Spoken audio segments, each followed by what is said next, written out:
కృష్ణా జిల్లాలో టీడీపీ అభ్యర్థులు ప్రచార ఉధృతం చేస్తున్నారు. ప్రచార కార్యక్రమంలో పాల్గొన్న మాజీ మంత్రి దేవినేని ఉమామహేశ్వరరావు ప్రభుత్వంపై విమర్శలు గుప్పించారు. కుప్పం పర్యటనలో చంద్రబాబుకు ప్రజలు పెద్ద ఎత్తున నీరాజనం పలికారు. చంద్రబాబు నాయుడు చిత్తూరు, తిరుపతి పర్యటనకు వెళ్తుంటే ఎయిర్పోర్టు నుండి బయటకు రానివ్వకుండా పోలీసులను అడ్డుపెట్టుకుని చంద్రబాబు నాయుడు నేల మీద కూర్చునే పరిస్థితి వైసీపీ తీసుకొచ్చిందని అన్నారు. పంచాయతీ ఎన్నికల్లో దాడులు, దౌర్జన్యాలకు ఏ విధంగా పాల్పడ్డారో మున్సిపల్ ఎన్నికల్లో అదే విధంగా దాడులు చేసి భయపెట్టాలని ప్రయత్నం చేస్తున్నారని, ప్రభుత్వం పిరికిపంద చర్యలను తీవ్రంగా ఖండిస్తున్నామని చెప్పారు.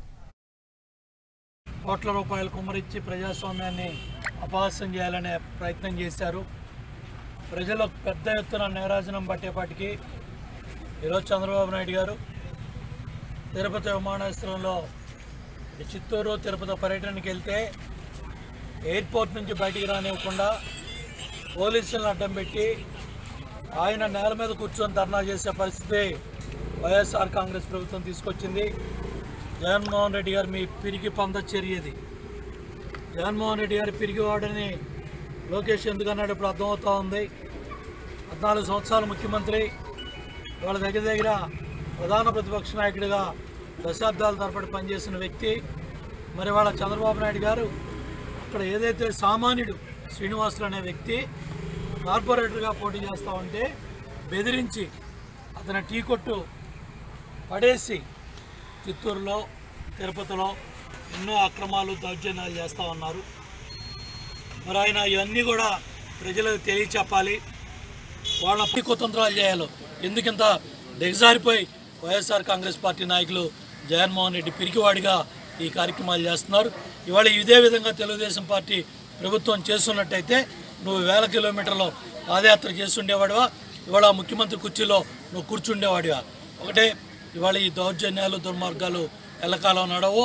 ఇవాళ అధికారం చేతిలో ఉందని పోలీసులను అడ్డం పెట్టుకొని ఇవాళ 14 సంవత్సరాలు ముఖ్యమంత్రిగా పనిచేసిన వ్యక్తిని నేల మీద కూర్చోబెట్టి పోలీసులను చుట్టూ నిలబెట్టి కనీసం మీడియాతో కూడా మాట్లాడనివ్వకుండా, మీడియాను కూడా లోపలికి రానివ్వకుండా, లేదా బయటకు వచ్చి చంద్రబాబు నాయుడు గారు మీడియాతో మాట్లాడతాను, ఈ విధంగా విలేకరులతో మాట్లాడతాను, జరుగుతున్న దుర్మార్గాలు, దౌర్జన్యాలు, అరాచకాలు చెబుతానన్నా కూడా ఆయన చుట్టూ 100 మంది పోలీసులను పెట్టి బయటికి పోనివ్వకుండా, ఎయిర్పోర్ట్ నుంచి బయటికి రానివ్వకుండా దుర్మార్గంగా అడ్డుకున్నారు. ఈ అక్రమ అరెస్టుల్ని తీవ్రంగా ఖండిస్తున్నాం. ఈ దుర్మార్గాల్ని తీవ్రంగా ఖండిస్తున్నాం. అందరి అనుమతులు తీసుకొని జిల్లా పర్యటనకి వెళ్తే ఆయన ఎన్ఎస్జీ కమాండోలు భద్రతలో ఉన్నారు. ఇవాళ కేంద్ర బలగాల సెక్యూరిటీలో ఉన్నారు. అటువంటి వ్యక్తి ఇవాళ ఎయిర్పోర్ట్లో సొంత జిల్లాకి, చిత్తూరు జిల్లాకి, తిరుపతికి, మరి చిత్తూరుకి వెళ్ళే పరిస్థితిలో ఇంత భయపడుతూ ఉందంటే పిరికి పంద చర్యలాగా ఈ పిరికి ప్రభుత్వం ఎందుకు భయపడుతున్నారు? ఎందుకు భయపడుతున్నారు మీరు? ఈ వాస్తవాలు బయటకు వస్తాయనా? ఈ వాస్తవాలన్నీ చంద్రబాబు నాయుడు గారికి చెప్తారనా? ఎందుకు మీరు భయపడుతున్నారో వీటన్నిటికీ జగన్మోహన్ రెడ్డి గారు సమాధానం చెప్పాలి.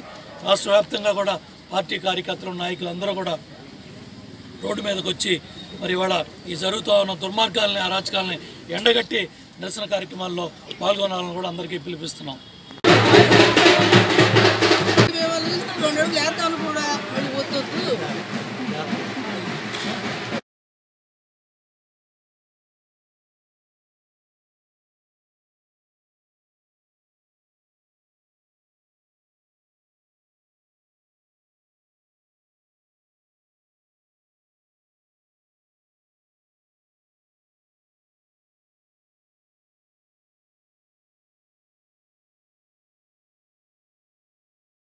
దుర్మార్గాలు, పాపాలు బయటపడ్డాయి. కోట్ల రూపాయలు కుమ్మరిచ్చి ప్రజాస్వామ్యాన్ని అపహాస్యం చేయాలనే ప్రయత్నం చేశారు.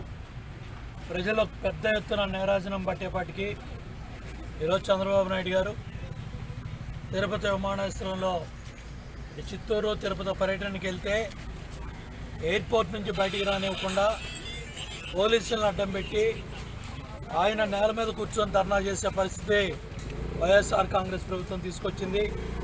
జగన్మోహన్ రెడ్డి గారు మీ పిరికి పంద చర్యది.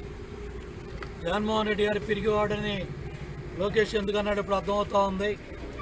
14 సంవత్సరాలు ముఖ్యమంత్రి, వాళ్ళ దగ్గర ప్రధాన ప్రతిపక్ష నాయకుడిగా దశాబ్దాల తరబడి పనిచేసిన వ్యక్తి. మరి వాళ్ళ చంద్రబాబు నాయుడు గారు అక్కడ ఏదైతే సామాన్యుడు శ్రీనివాసులు అనే వ్యక్తి కార్పొరేటర్గా పోటీ చేస్తూ ఉంటే బెదిరించి అతని టీ కొట్టు పడేసి చిత్తూరులో, తిరుపతిలో